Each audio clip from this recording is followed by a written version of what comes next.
Muchas gracias por mantenerse conectados y damos inicio a la mesa 4 sobre tecnologías disruptivas. El moderador en esta sesión será Darwin Pacheco, a quien damos la bienvenida. Es de la empresa Eficop, a quien solicitamos que active su micrófono y cámara para dar inicio a la misma. Bienvenidos todos.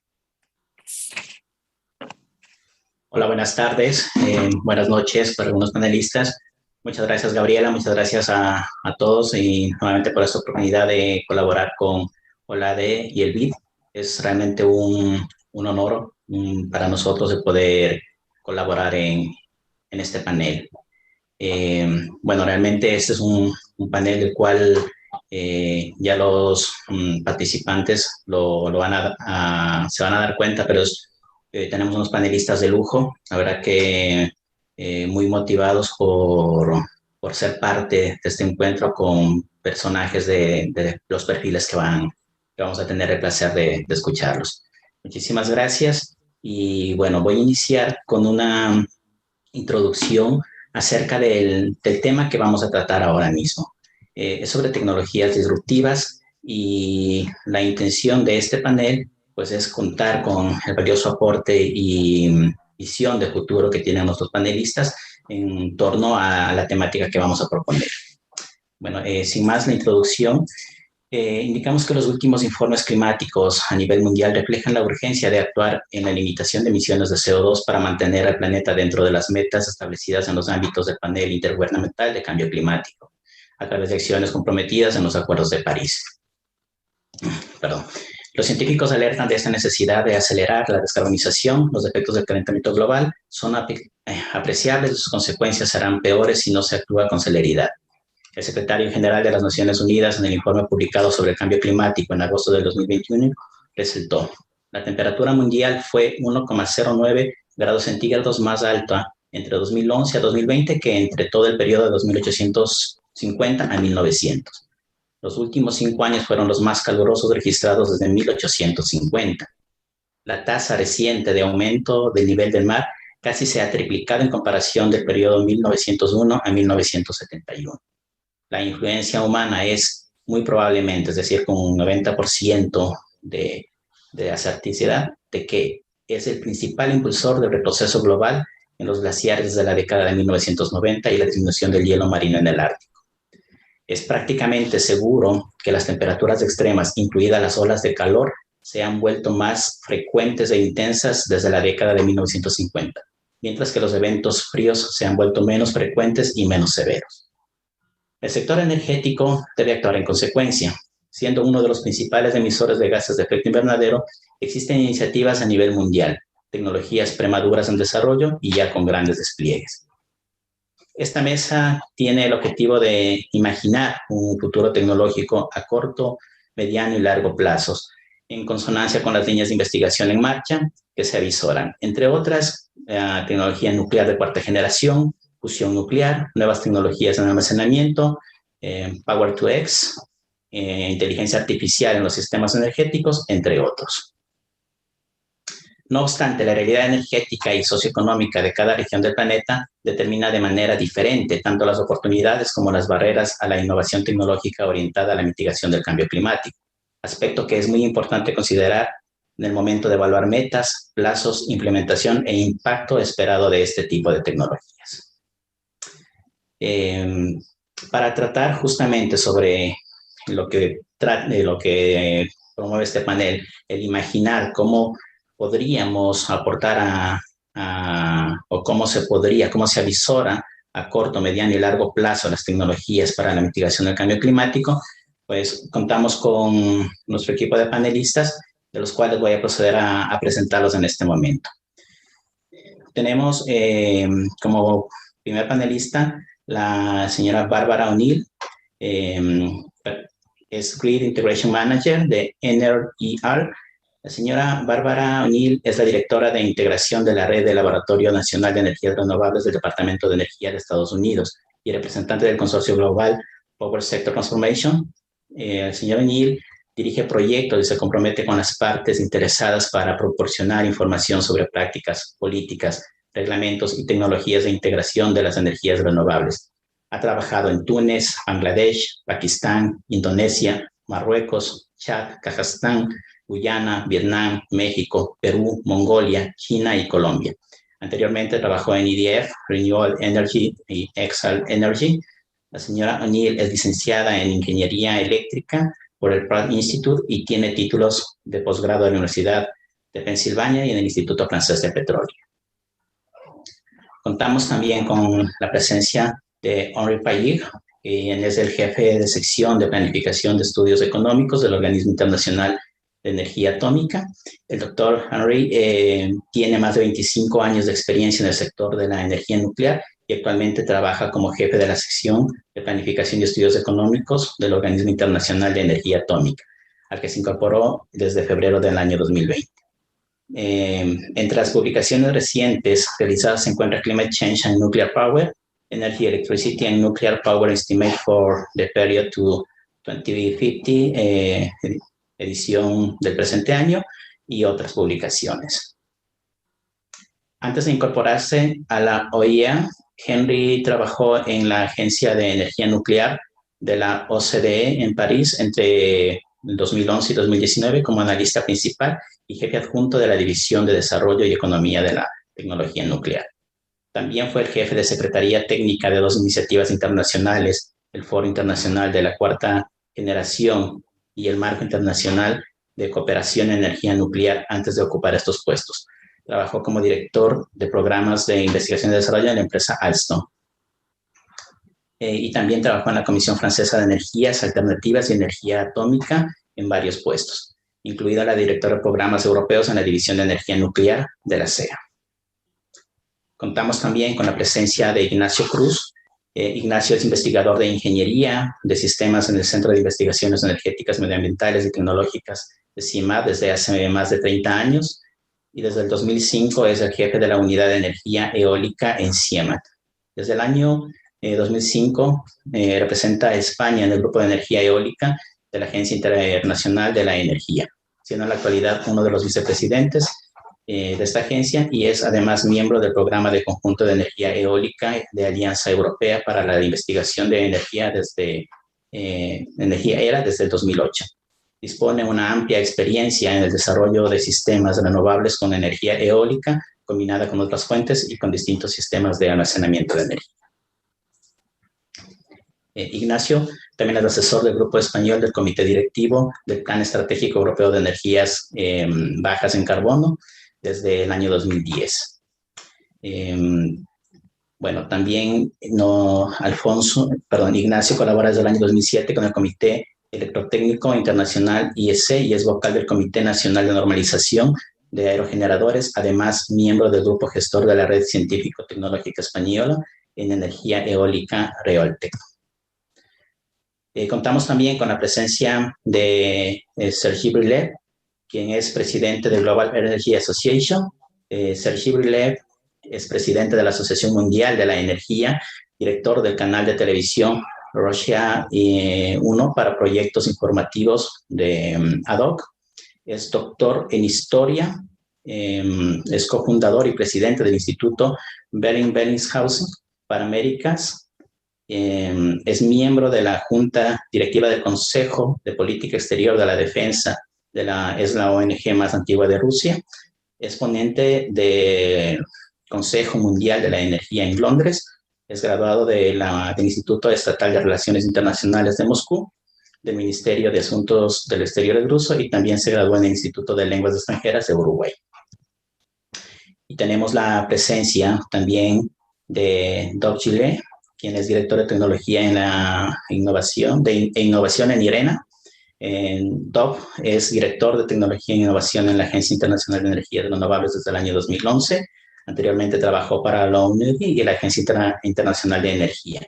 Es doctor por la Universidad Tecnológica de Delft de Países Bajos.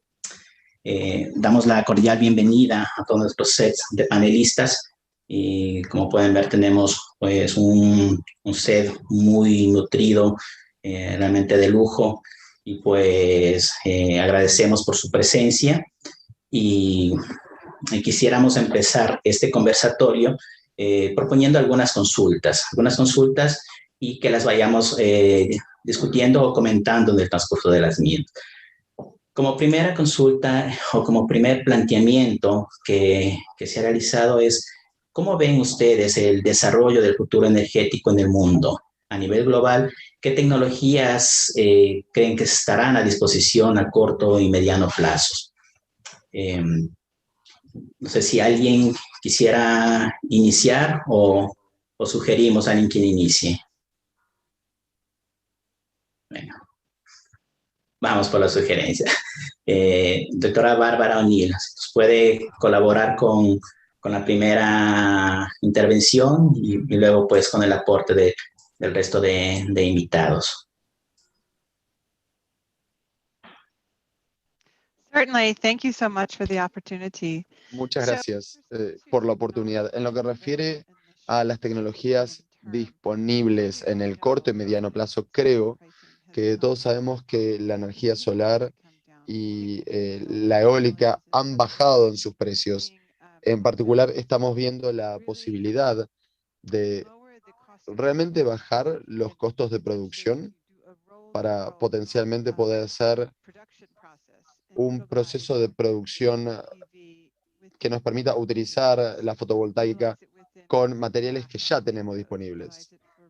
Utilizarlo, por ejemplo, con ventanas de vidrio o con techos que están construidos específicamente para esto. Así que creo que la eólica y la solar van a aumentar, no solamente dentro de lo que son las utilidades, pero en lo que refiere a la degeneración distribuida, en los techos de todas las casas, en particular en varias comunidades latinoamericanas que tienen un recurso muy bueno con el sol.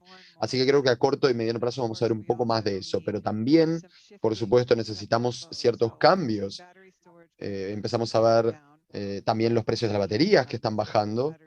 Vemos algunas de esas baterías que se implementan de igual modo, y como parte de ese cambio necesitamos considerar cómo opera la red.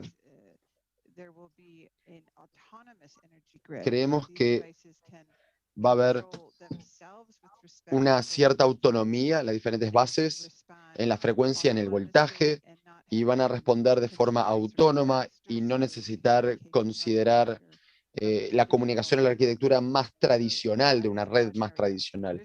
Y eso es una de las áreas. Hay una cantidad de tecnologías disruptivas que están muy buenas y de las cuales podríamos hablar. Me encantó lo que vi en los paneles anteriores, cómo se habló de combustibles y poder utilizar el exceso de renovables para el almacenamiento de energía térmica, pero creo que a mediano o corto plazo no creo que eso sea lo principal desde el punto de vista económico. Agradecemos, doctora Bárbara, por su intervención. Muchas gracias. Quisiéramos continuar, si el doctor Payir nos puede ayudar para, igual, su perspectiva sobre la misma pregunta. Yes, thank you very much. And first of all, I'd like to Muchas gracias. En primer lugar, me gustaría agradecer a OLAD y a los organizadores de esta Semana de Energía para inventar a la Agencia Internacional de Energía Atómica para sumarse a esta discusión. Sí, estamos hablando de tecnologías disruptivas, pero también vi los paneles anteriores sobre hidrógeno y también definitivamente pondría el hidrógeno como una tecnología disruptiva. Hemos conocido esta tecnología durante décadas ya, pero no la hemos utilizado en el mundo energético como quizás ahora se está considerando para las décadas por venir.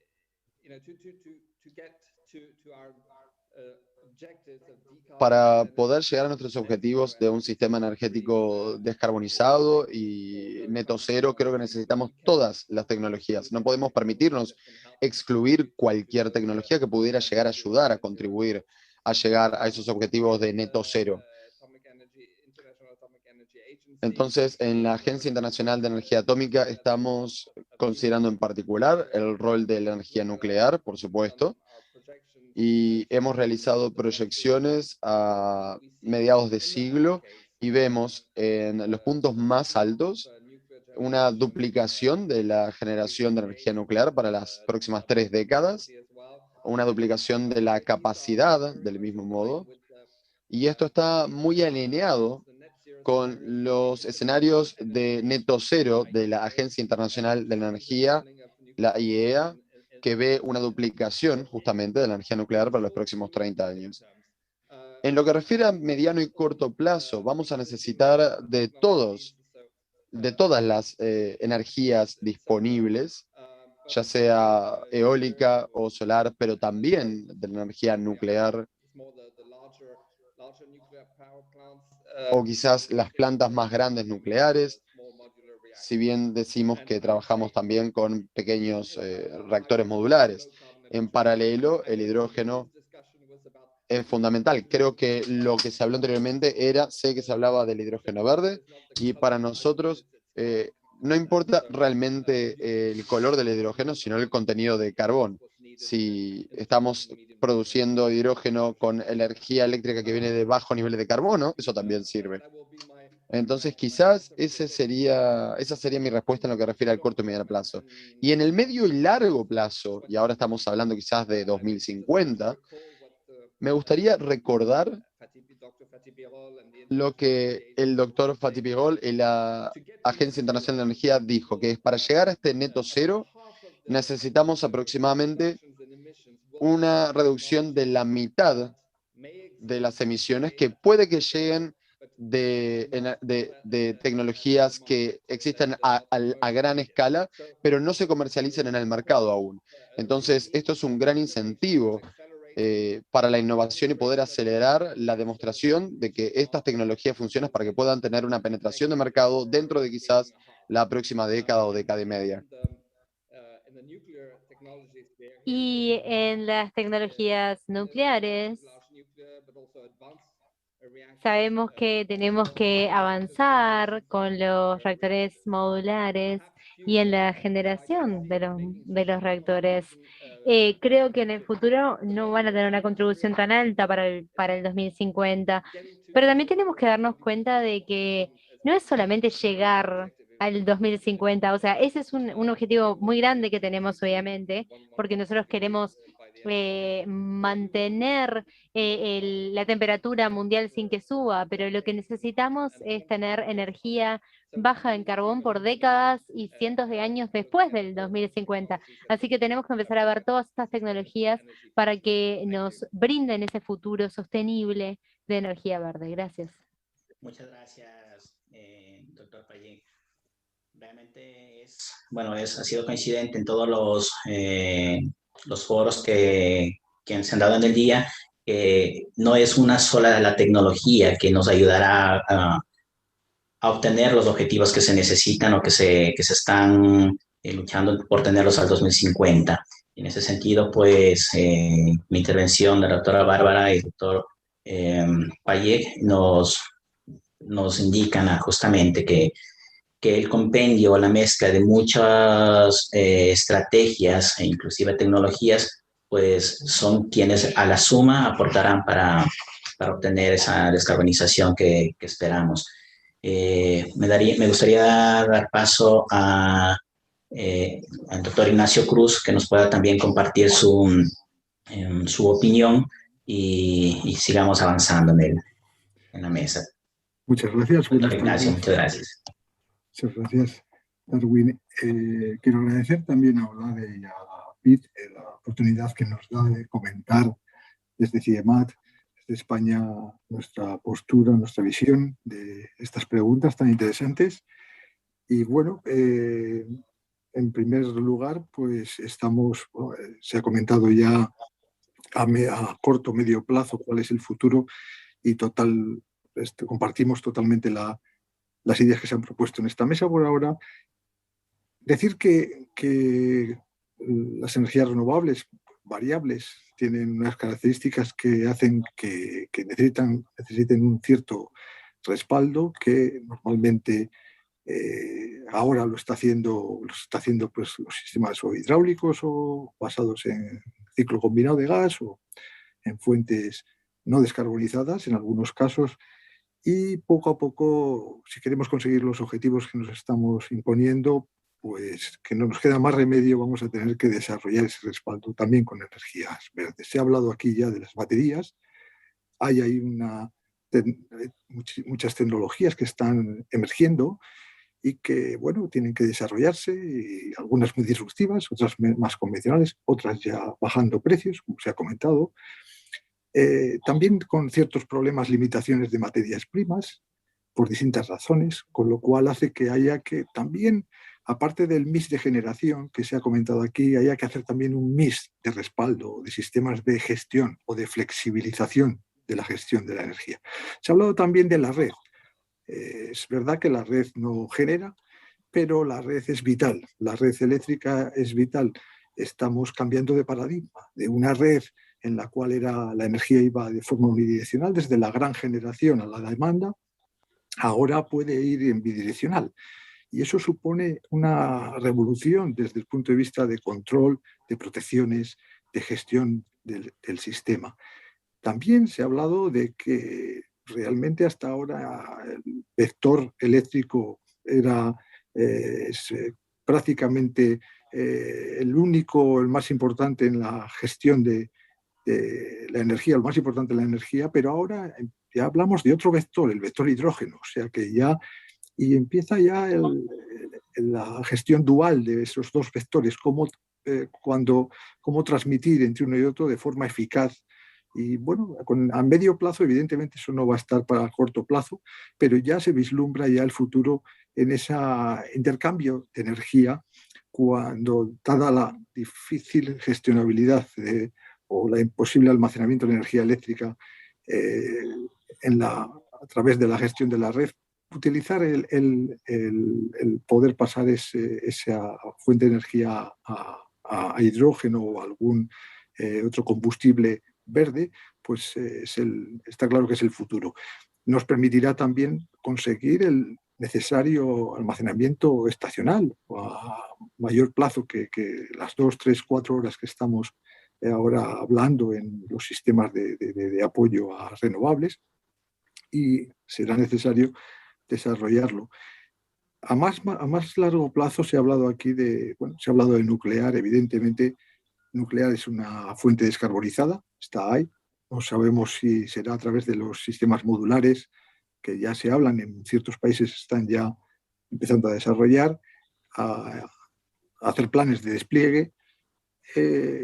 Hay otras fuentes que están más disruptivas todavía, con todavía pues, retos, desafíos muy importantes, que probablemente, estoy totalmente de acuerdo, probablemente pues, en el año 2050 se vea si realmente pueden sustituir o pueden ir progresando en ese mix que seguirá habiendo, siempre será una mezcla, el sistema energético, como puede ser pues, otras tecnologías de naturaleza nuclear también.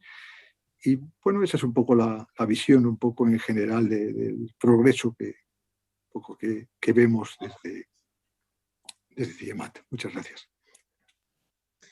Muchas gracias, Ignacio. Muy interesante aporte. Y bueno, me gustaría rescatar de acá también lo que se ha topado acerca de los sistemas de gestión de energía, que forman un rol importante en este proceso de descarbonización.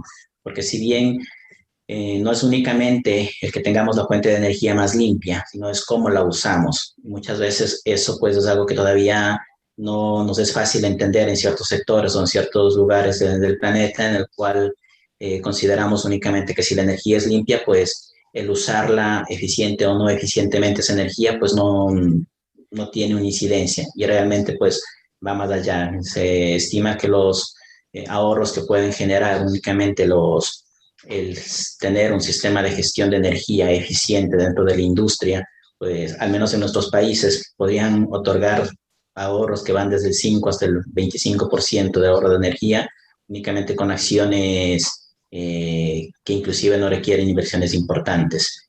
Es algo que también se debería considerar en todas las políticas que se están desarrollando a nivel local o a nivel de región.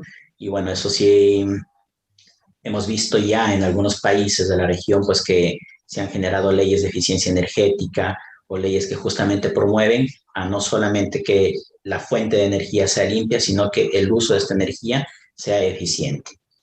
Muchas gracias, Ignacio. por favor, si pudiéramos contar con la intervención de Sergi Brilev, si nos puede apoyar, Sergi.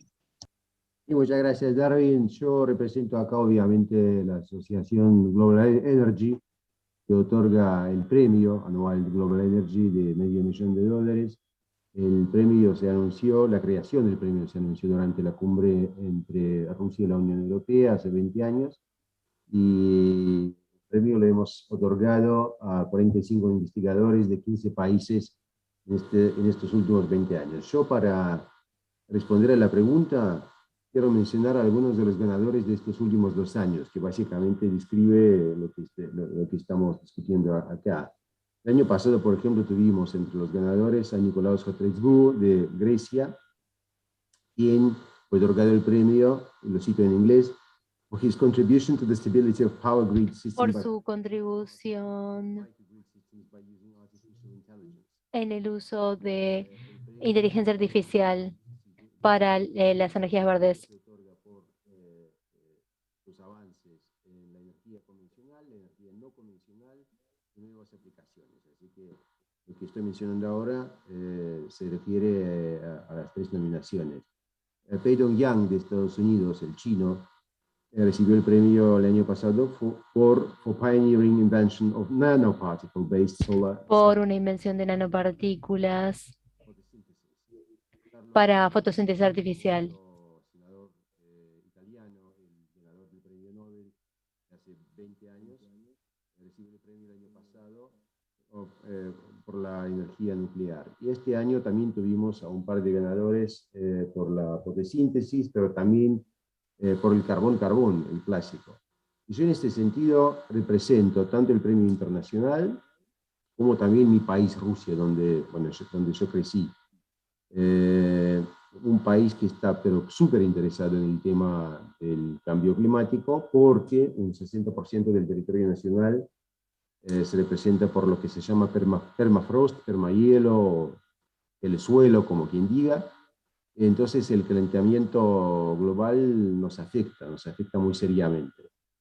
Pero, sin embargo, yo la verdad que no me atrevo a excluir los hidrocarburos a la vieja de la agenda verde por una razón muy sencilla.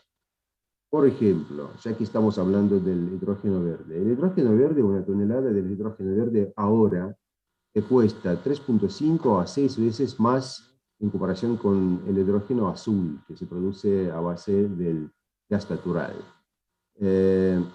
Claro que cuando quemas el gas natural, obtienes lamentablemente CO2, pero esto no constituye un problema.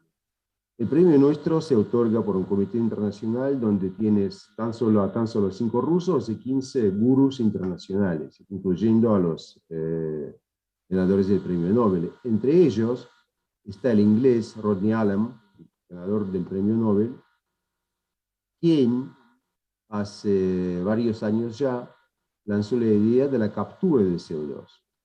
Es una tecnología pero totalmente viable. Entonces, si captas CO2 quemando, obviamente, el gas natural o aún el carbón, casi una pregunta prohibida ya, puedes producir el hidrógeno azul o de otro color, hay también el hidrógeno amarillo en cuanto a la tecnología nuclear, sin afectar el clima, pero produciendo la energía verde. Entonces yo creo que estamos en una etapa pero muy interesante en que uno no debe excluir las tecnologías, todas las tecnologías, las fuentes viejas. Uno tiene que pensar en cómo se aplica lo moderno en este sentido, pero obviamente que van a desarrollarse las tecnologías esas de viento, las tecnologías nucleares, etc. En este sentido, para no hablar sin fin, yo quiero primero disculparme por una carga bastante cansada, porque yo acabo de aterrizar desde los Emiratos Árabes Unidos, en que yo fui a la exposición Expo, que se está desarrollando en Dubái. Ahí fui yo al pabellón alemán. En el pabellón alemán, cuando entras, te muestran una pantalla con porcentajes de distintos sectores de energía, de cada país. Entonces, y la pantalla, dado la inteligencia artificial, te reconoce. Entonces, la pantalla reconoció mi carilla rusa y me dio los porcentajes de los sectores energéticos de mi país. Aunque no lo crean, me dijo que Rusia tiene tan solo 17% de la energía verde, lo que es una exageración, entre comillas, porque Rusia tiene como 50% de la energía verde, incluyendo varios sectores. Lo que pasa es que desde la torrecilla alemana, la energía nuclear, por ejemplo, ya no es verde. En Rusia la energía nuclear representa un 15% del balance energético. En algunos países de la Unión Europea la energía hidro no es verde.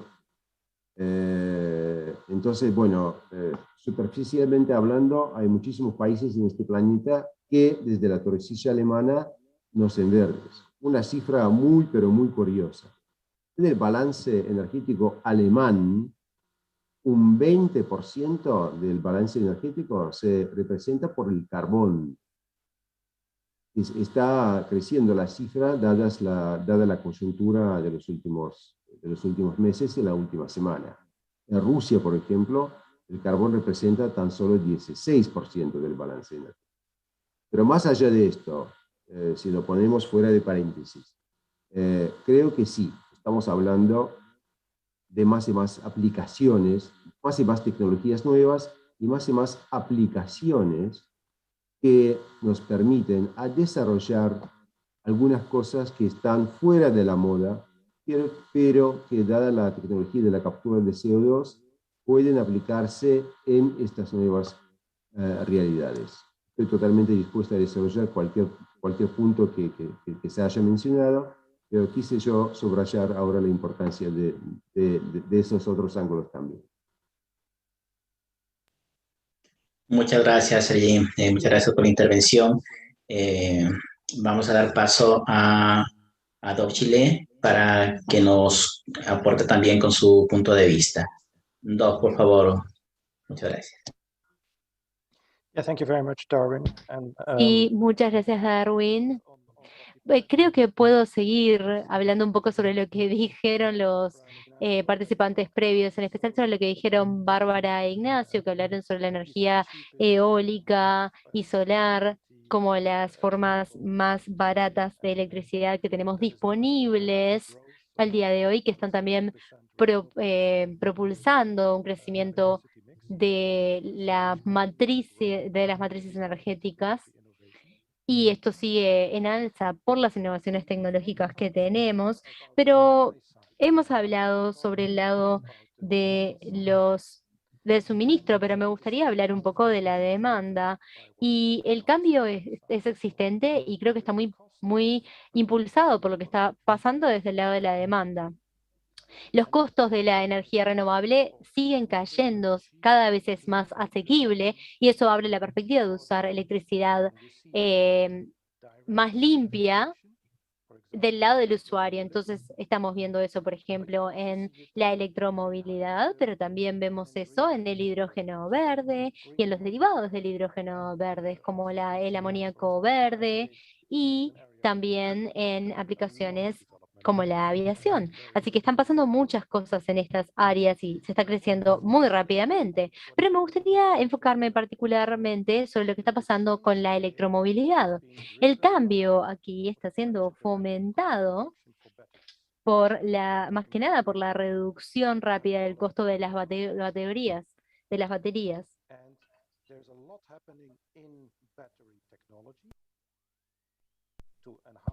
Y están pasando muchas cosas en la tecnología de las baterías para mejorar su desempeño y para bajar también sus costos con el uso de sus materiales. Y el cambio en este sector es muy vertiginoso.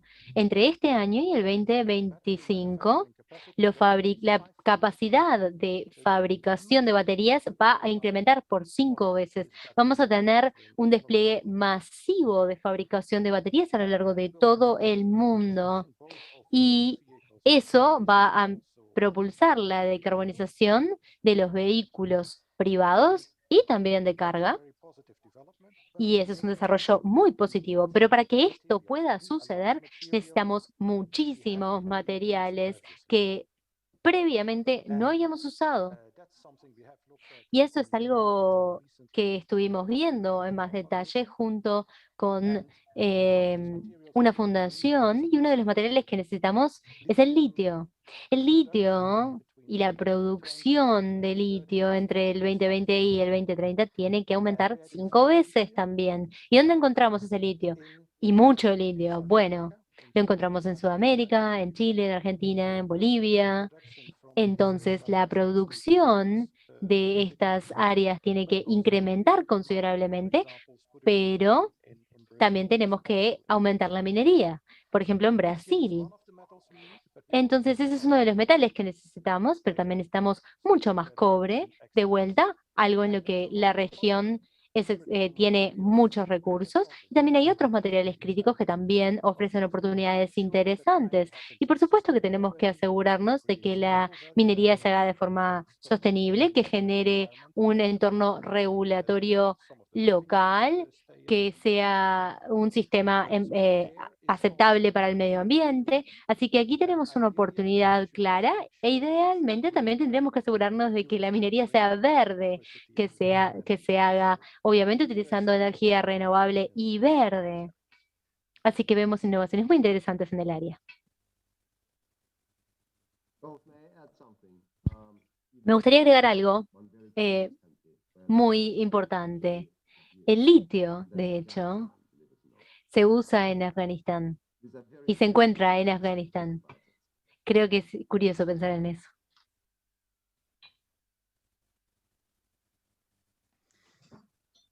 Muchas gracias por la participación. Justamente tomando la última intervención de Dob, que habla que en efecto vamos a necesitar muchos recursos adicionales para, por ejemplo, desarrollar la electromovilidad, y parte de esos recursos están, por ejemplo, en el llamado triángulo de litio, Chile, Bolivia, Argentina y otros metales u otros minerales que están también en la región, y algunos que todavía, bueno, siguen siendo hegemonía en algunos otros países. Si ahora mismo, bueno, vamos a intentar unir algunas consultas que teníamos en una sola, para que podamos, en honor al tiempo, pues tener una participación y poder captar la mayor cantidad de consultas que teníamos. Con base a lo que decíamos de los recursos que tiene Latinoamérica, ¿qué creen o cómo ven, cómo se espera para Latinoamérica y el Caribe el desarrollo de nuevas maneras de obtener y consumir la energía? ¿En qué plazos lo imagina? Adicional a ello, ¿cómo ven el reto de que las tecnologías sean gestionadas en la propia región? Que no únicamente salga de acá tal vez los minerales o materia prima, sino que sea gestionada también localmente. Y adicional, ¿cómo tropicalizar las tecnologías emergentes que ya hay en otros países, pero que muchas veces queremos copiar de forma tal cual funcionan en otros sitios del mundo, y pues por no hacer una tropicalización adecuada a nuestro entorno, no tienen los resultados esperados? En ese contexto me gustaría que iniciemos en el orden anterior con la doctora Bárbara y podamos hacer énfasis tal vez en las 3 preguntas que fueron incluidas o en una de ellas, y podamos ir pasando con la intervención de cada uno. Muchas gracias.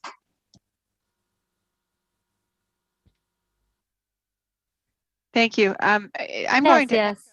Voy a hacer un eco de lo que dijo Ignacio con respecto a los sistemas de gestión de los sistemas energéticos. Creo que una parte importante tiene que ver con poder utilizar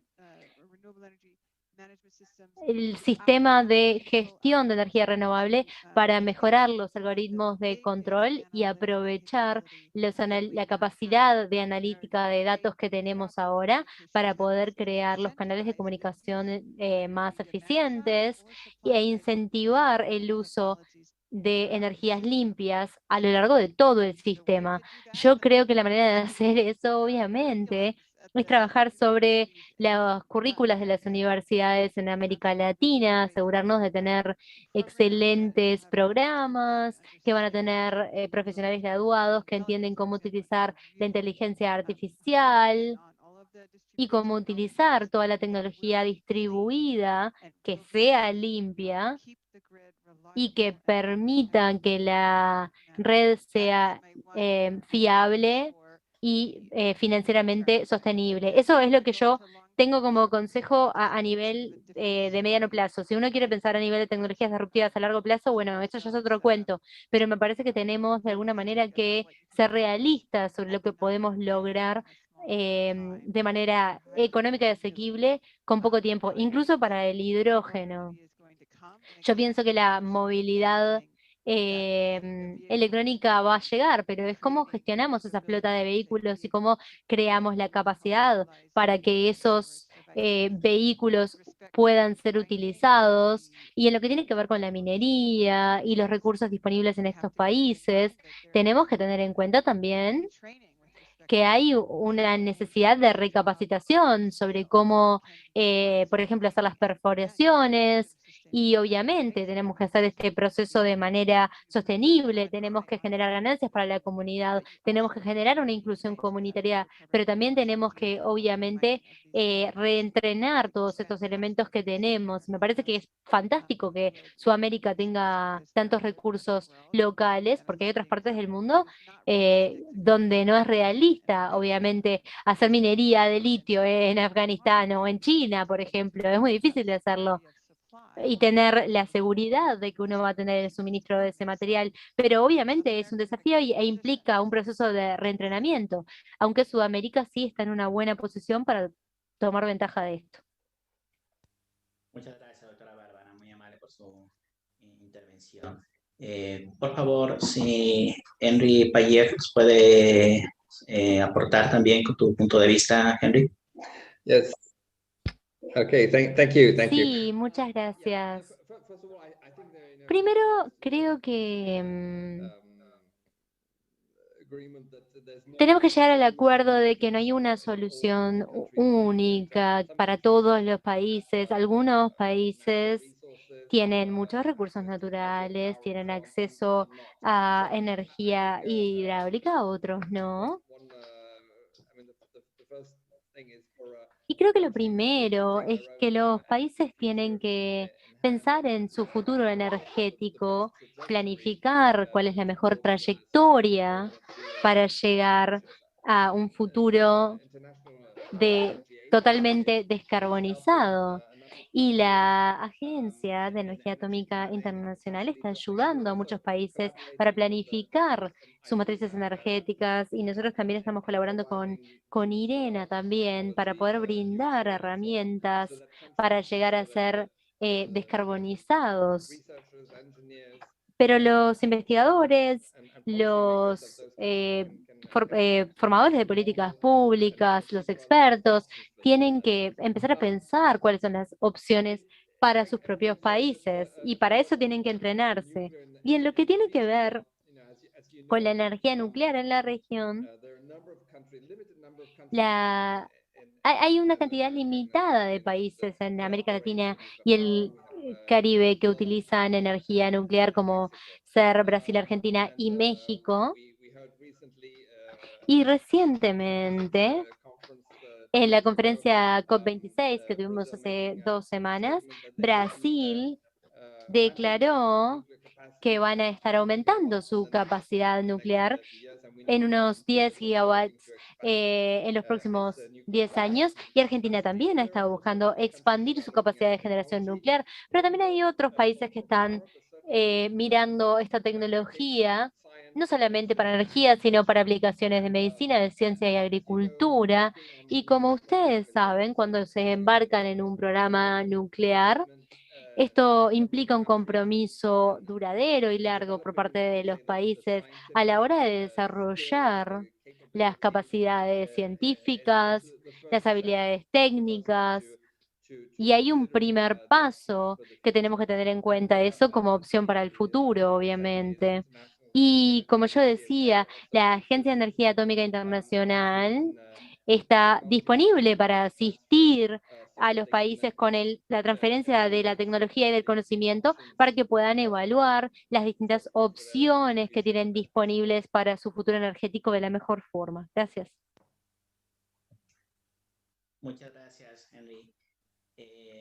Por favor, me gustaría, Ignacio, que si también pudiéramos incluir en la participación en este momento acerca de los mecanismos de financiamiento que se podrían aportar para la adopción o creación de tecnologías de las que estamos hablando acá en Latinoamérica, o si existen ya actualmente algunos mecanismos que puedan, que estén permitiendo este financiamiento y cómo se vería a corto plazo la oportunidad de obtener financiamientos externos para justamente desarrollar estas tecnologías a nivel local en la región.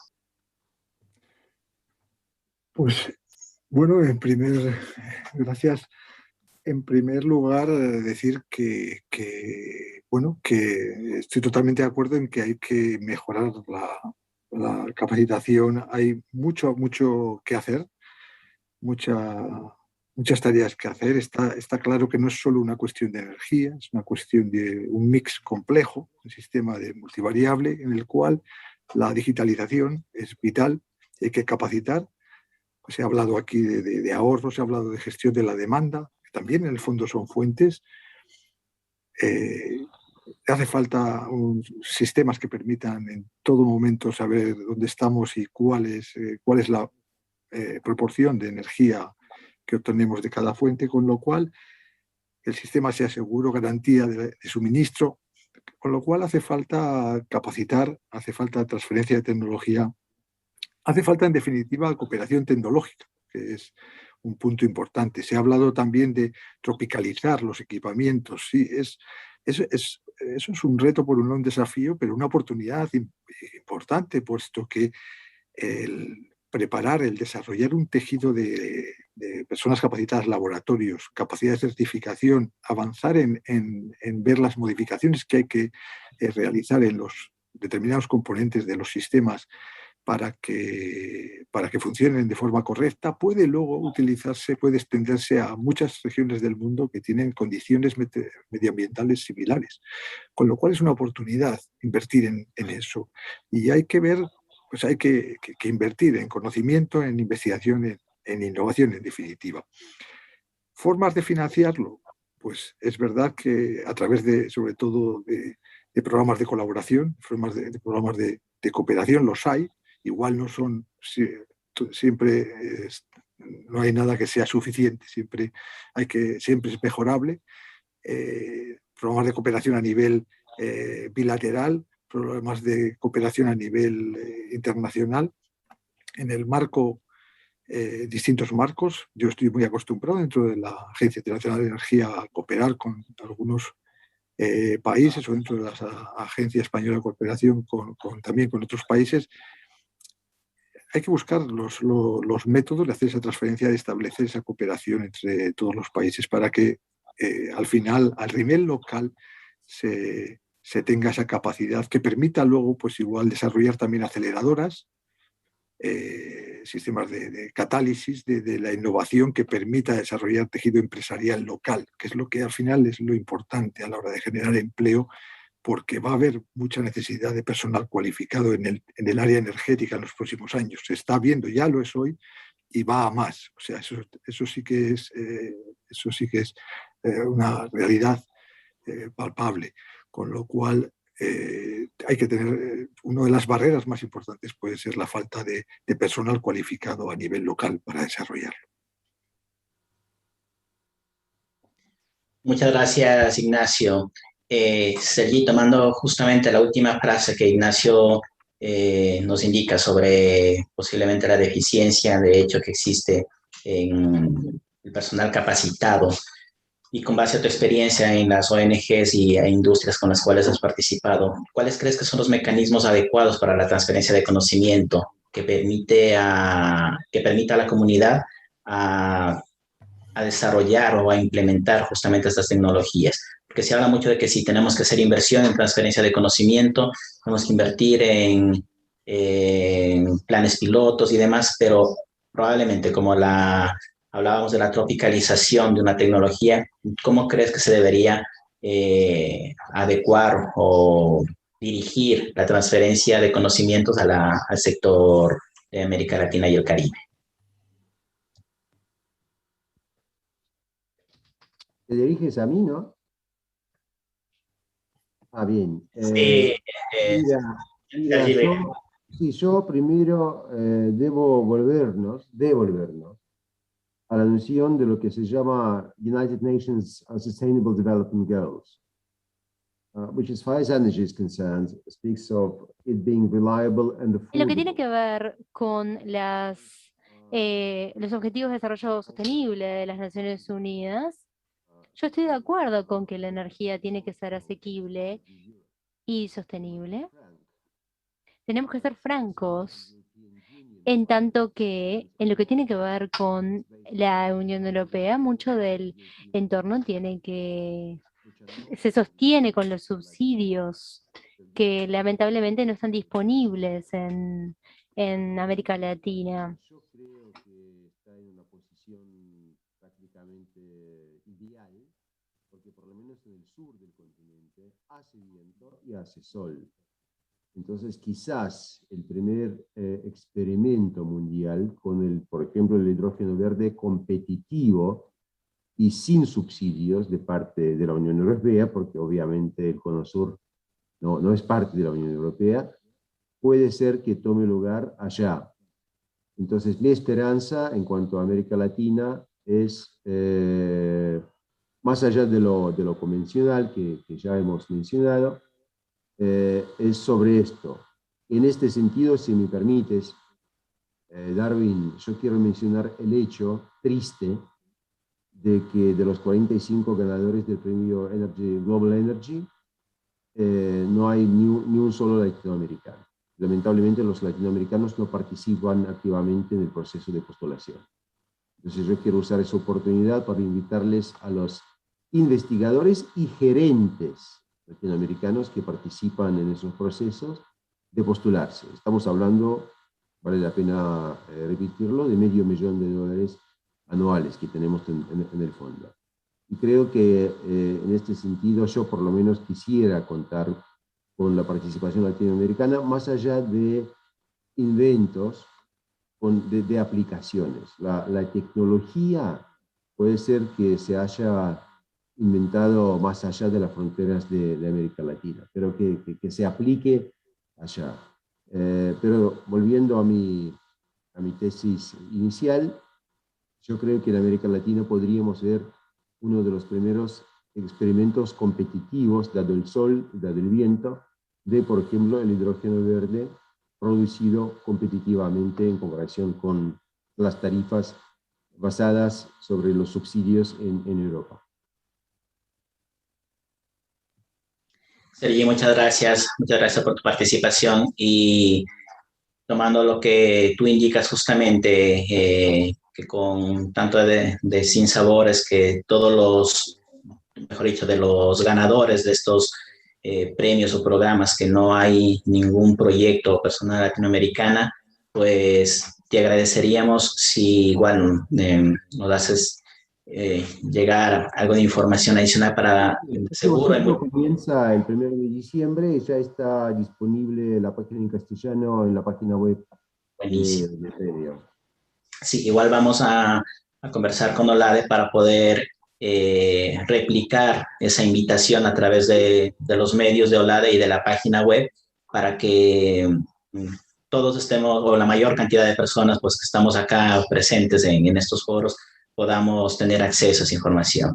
Y qué mejor, ojalá a partir de esto pues haya el interés de los participantes de proponer algún proyecto y y que mejor en el próximo año podamos estar hablando de tal vez el primeros casos de Latinoamérica en este sentido. Ojalá. Gracias, Sergio. Doc, muchas gracias y quisiéramos complementando las consultas ya realizadas, tal vez una contribución adicional a lo que ya hemos escuchado y también tu punto de vista. Y también quisiéramos añadir una consulta adicional. Según tu perspectiva, ¿cómo crees que la penetración de tecnologías disruptivas pueden afectar positivo o negativamente en el desarrollo de la economía de las empresas o de las tecnologías convencionales que vemos ahora mismo? Muchas veces tenemos como que un miedo al cambio, un miedo a hacer algo diferente de lo que ya está funcionando. Normalmente, no, si está funcionando, no lo topes, pero si vemos que hay tecnologías disruptivas y que están funcionando en otros lados, ya han funcionado, ¿cómo esa penetración o cómo se debería encaminar esa penetración a los sectores que actualmente, a las tecnologías convencionales que tenemos en Latinoamérica? Gracias, Juan.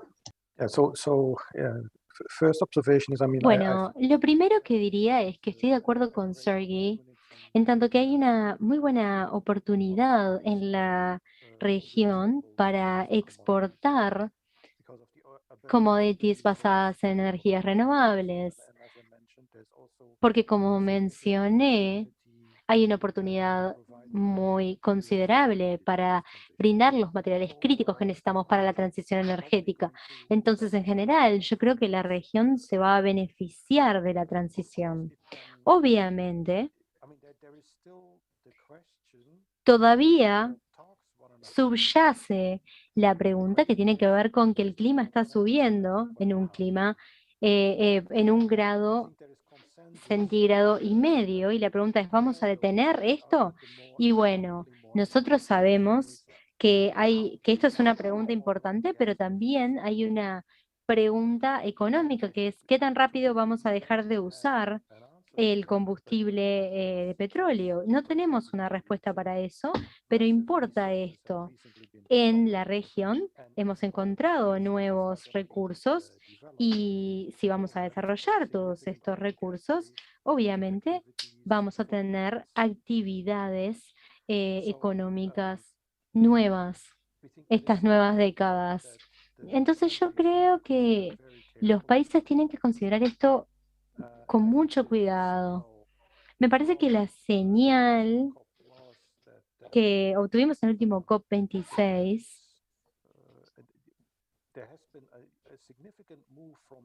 es que hubo un cambio difícil. Queremos hacer un cambio fundamental, ¿no? En el incremento de la temperatura. Y eso obviamente implicó un cimbronazo para el petróleo. Y a su vez vemos que hay más atención y más intención de usar combustibles limpios, movilidad con hidrógeno, que antes no estaba en la agenda, que de hecho hace unos pocos años no estaba en la agenda.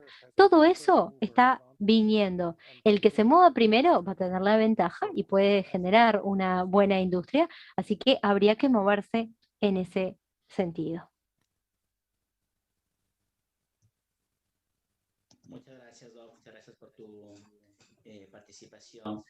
Bueno, en honor al tiempo, pues vamos a tener que dar ya por finalizado este foro, pues sin antes agradecer a cada uno de ustedes por su tiempo y por sus contribuciones a este tipo de eventos que realmente engrandecen valga la redundancia, un evento como el que está ahora mismo la OLADE realizando esta semana, y les invitamos a que nos puedan colaborar activamente en las próximas ediciones de que la OLADE estará sin duda pues realizándolas e intentando comunicar pues al resto de de las personas que nos siguen, nuestros socios. Muchas gracias nuevamente a todos. Ha sido realmente un honor para mí y para nosotros, pues, estar rodeados de un panel tan de lujo como el de ustedes, pues, y esperamos estar en contacto pronto. Muchísimas gracias. Gracias, Gabriela. Muchas gracias, Darwin, por tu moderación y al resto de nuestros amigos panelistas. Sergey, entendemos que estás a algunas horas de diferencias de acá, así que gracias por tu paciencia. De igual manera al resto de panelistas y no queremos pasar por alto extenderles el saludo y el agradecimiento a la audiencia que tuvimos una gran convocatoria el día de hoy al ser nuestro primer día de Semana de la Energía. Eso nos motiva para continuar en todas estas jornadas que nos quedan. Agradecemos a los 350 participantes que tuvimos en toda la jornada de hoy y nada, nos llena de mucha alegría eso. Muchísimas gracias y aprovechamos para invitarles para el día de mañana a las 9 horas, hora de Quito, Ecuador, que tendremos el segundo panel sobre desarrollo energético sostenible, que se realizará a las 9 de la mañana. Y muchas gracias, nos volvemos a encontrar el día de mañana. Un saludo para todos. Buena tarde.